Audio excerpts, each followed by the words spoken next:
Hello everyone, मैं नेहा। मैं तुम लोगों को स्टार्ट करा रही हूँ टीजीटी 2022 प्रिपरेशन 2021 के सिलेबस के अकॉर्डिंग। तो मैंने तुम्हारे एक टॉपिक करा चुकी हूँ, डायमेंशनल एंड मेजरमेंट। सेकंड तुम्हारा जो टॉपिक है, जो चैप्टर स्टार्ट करते रही हूँ, लाइट, प्रकाश। इससे तुम्हारी टीजीटी एग्जाम में 10 से 11 क्वेश्चन बनते हैं। काफ़ी इंपॉर्टेंट टॉपिक है, तो ध्यान से इसको देखना। और किसी को भी वो वीडियो देखनी है तो टीजीटी 2022 प्लेलिस्ट में जाकर डायमेंशन एंड मेजरमेंट की वीडियो देख लेना। ये बहुत इंपॉर्टेंट रहेगी तुम्हारे एग्जाम के लिए। उससे बाहर तुम्हारे एग्जाम में कुछ भी नहीं आएगा, ठीक है। तो हम स्टार्ट कर रहे हैं। आज तुम्हारा टॉपिक है लाइट, प्रकाश क्या होता है।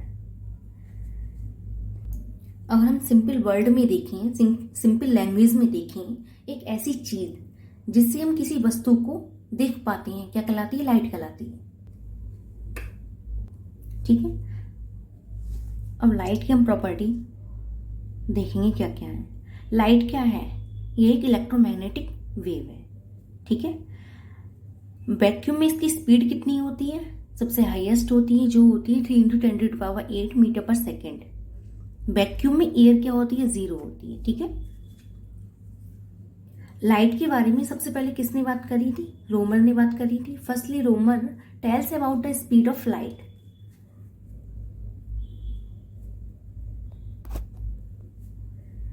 The time taken by sun rays to reach the earth surface.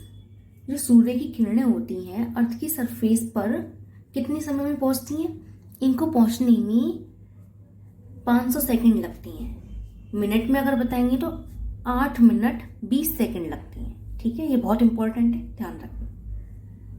अब बात आती है लाइट बनी किससे होती है। तो light is made up of photons.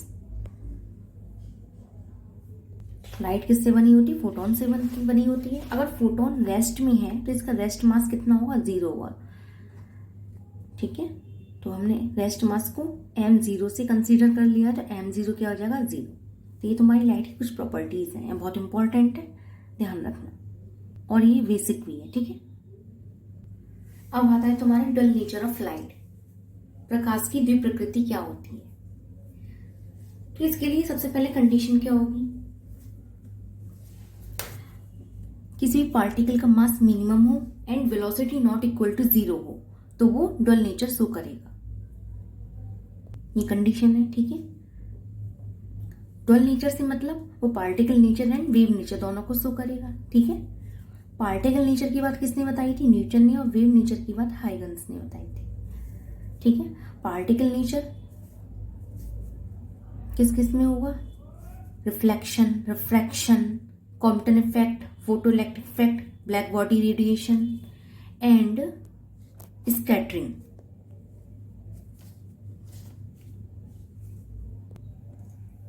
जबकि वेव नेचर किस किस में होगा? Diffraction, interference, polarization. अच्छा, इसमें एक चीज और रिमेंबर रखना है, रिफ्लेक्शन, रिफ्रैक्शन, कॉम्पटन इफेक्ट, ये वेव एंड पार्टिकल दोनों नेचर शो करते हैं, ठीक है।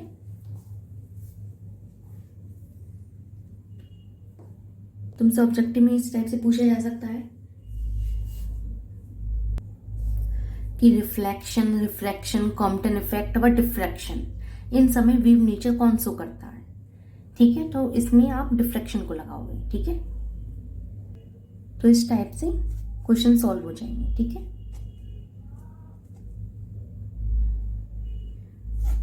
और इस टाइप से पूछ सकता है कि diffraction, interference, polarization and scattering, इसमें पार्टिकल नेचर कौन शो कर रहा है? तो स्कैटरिंग कर रहा है, ठीक है।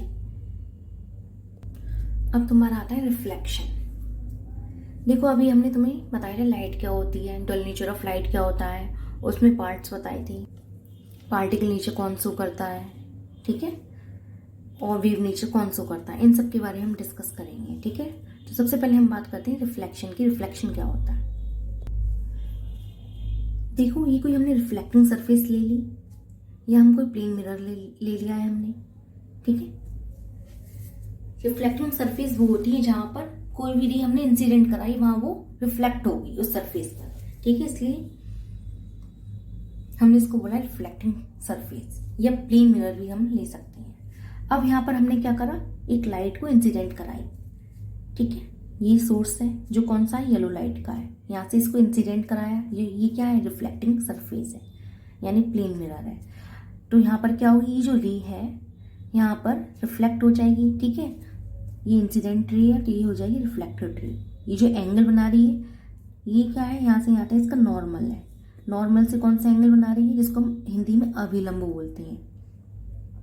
नॉर्मल से कौन सा एंगल बना रही है, आई, और रिफ्लेक्टेड रे कौन सा एंगल बना रही है, आर। ये मीडियम बना, ये मीडियम सेकेंड, ठीक है। तो आई यहाँ पर क्या होगा, एंगल ऑफ इंसिडेंस, और आर हो जाएगा एंगल ऑफ रिफ्लेक्शन। तो ये तुम्हारा कहलाता है रिफ्लेक्शन, परावर्तन। अभी इसके बारे में इतना ही एनफ है। अगर कुछ और लगेगा कि थोड़ा बहुत और रह गया है तो हम बताएंगे बाद में, ठीक है। हमारी अप्रोच ओनली एग्जाम ओरिएंटेड ही रहेगी, जो एग्जाम के लिए इंपॉर्टेंट है वही हमें करना है, सही है। अब इसके बाद आता है टाइप्स ऑफ इमेजेस।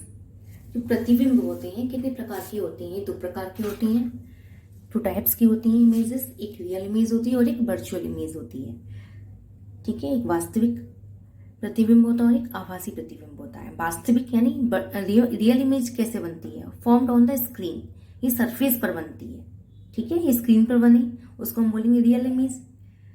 और जबकि वर्चुअल इमेज जो होती है स्क्रीन पर फॉर्म नहीं होती, ये अंदर बनती है। जैसे जो फोटो खींचे जाते हैं वहाँ जो इमेज बनती है वो सरफेस पर बनती है, यानी वो रियल इमेज है।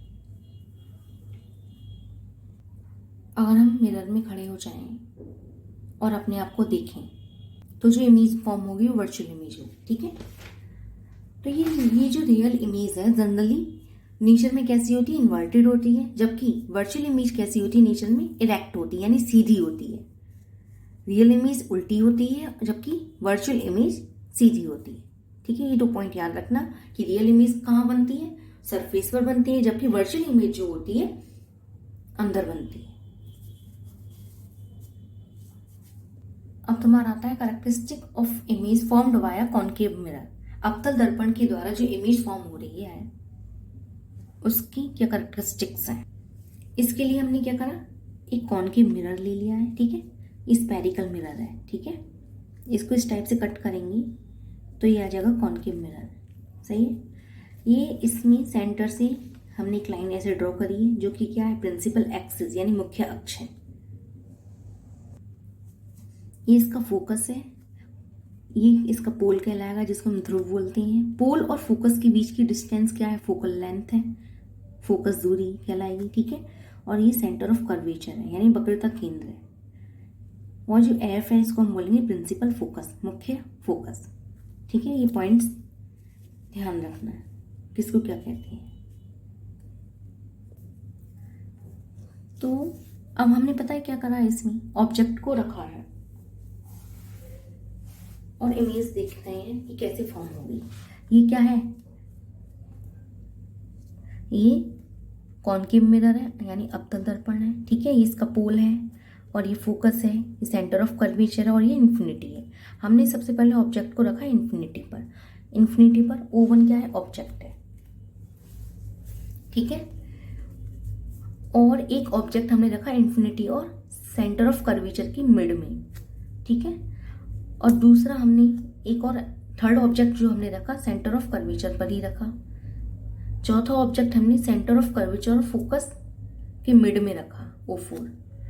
और 5वां ऑब्जेक्ट हमने फोकस पर रखा। छठा ऑब्जेक्ट हमने फोकस और पोल के बीच में रखा है। तो हम देखते हैं कि देखो जैसे ही हमने इन्फिनिटी पर रखा, ठीक है, तो हमारी जो इमेज फॉर्म हुई फोकस पर फॉर्म हुई। और कैसी फॉर्म हुई, रियल एंड इन्वर्टेड, और छोटी भी बनी, ठीक है। हमने इन दोनों के बीच रखा इन्फिनिटी और सेंटर ऑफ कर्वेचर के बीच में, तो हमें इमेज कैसी फॉर्म हुई, कहाँ फॉर्म हुई, सेंटर ऑफ कर्वेचर और फोकस के मिड में हमें इमेज मिली जो कि कैसी थी, रियल और इन्वर्टेड थी। और कैसी थी, ऑब्जेक्ट से छोटी थी, ठीक है। यानी कि हमने इन्फिनिटी पर रखा और इन्फिनिटी और सेंटर ऑफ कर्वेचर के बीच रखा ऑब्जेक्ट को, तो हमें इमेज कैसी मिली, छोटी मिली, ऑब्जेक्ट से छोटी इमेज मिली। फिर हमने ऑब्जेक्ट को रखा सेंटर ऑफ कर्वेचर पर, तो हमें इमेज कैसी मिली, कैसी मिली, ऑब्जेक्ट के बराबर की इमेज मिली, ठीक है। बट थी कैसी, रियल एंड इन्वर्टेड तो थी, ठीक है। तो हमें अगर ऑब्जेक्ट के बराबर की इमेज चाहिए तो हमें ऑब्जेक्ट को कहाँ रखना पड़ेगा, सेंटर ऑफ कर्वेचर पर रखना पड़ेगा। अब हमने क्या करा, ये जो ऑब्जेक्ट है इसको हमने कहाँ रखा, सेंटर ऑफ कर्वेचर फोकस के मिड में रखा। तो हमें इमेज जो है कहाँ मिली, इन्फिनिटी और सेंटर ऑफ कर्वेचर के मिड में मिली, ठीक है। पर मिली कैसी, बड़ी इमेज मिली, रियल और इन्वर्टेड तो है, ठीक है, बट हमें मिली कैसी, बड़ी इमेज मिली।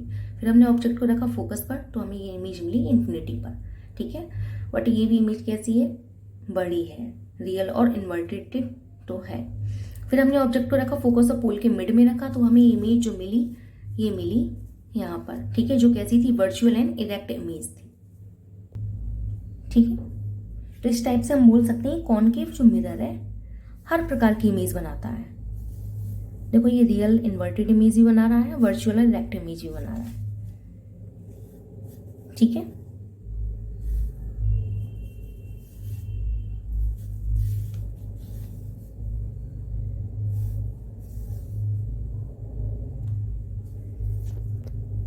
ये अभी मैं बता चुकी हूँ ऑब्जेक्ट के साइज की इमेज सी पर, और ऑब्जेक्ट से छोटी इमेज इन्फिनिटी व सी और इन्फिनिटी के बीच रखने पर बनती है। और ऑब्जेक्ट को सी से आगे पी की ओर कहीं भी रखें तब इमेज कैसी बनती है, बड़ी बनती है। यही मैंने अभी बताया था, ठीक है।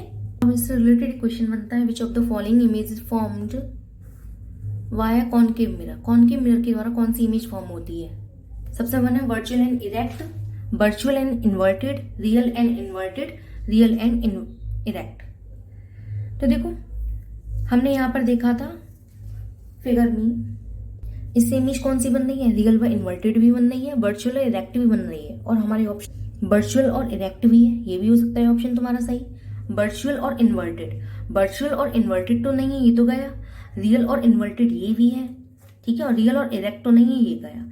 तो यानी दो ऑप्शन हो सकते हैं, पहला और तीसरा, बट हमारा ऑप्शन सही तीसरा होगा। क्यों होगा, क्योंकि सबसे ज्यादा इमेज कौन सी फॉर्म हो रही है, रियल व इन्वर्टेड हो रही है, इसलिए।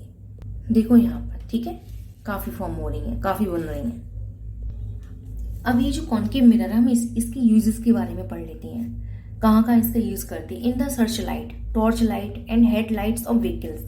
जो सर्चिंग लाइट होती है उसमें इसका यूज करते हैं। जो हेड लाइट होती है व्हीकल्स की, उनमें भी कॉनकेव मिरर का यूज होता है। यूज बाय डेंटिस्ट, डेंटिस्ट जो है कॉनकेव मिरर का यूज करते हैं।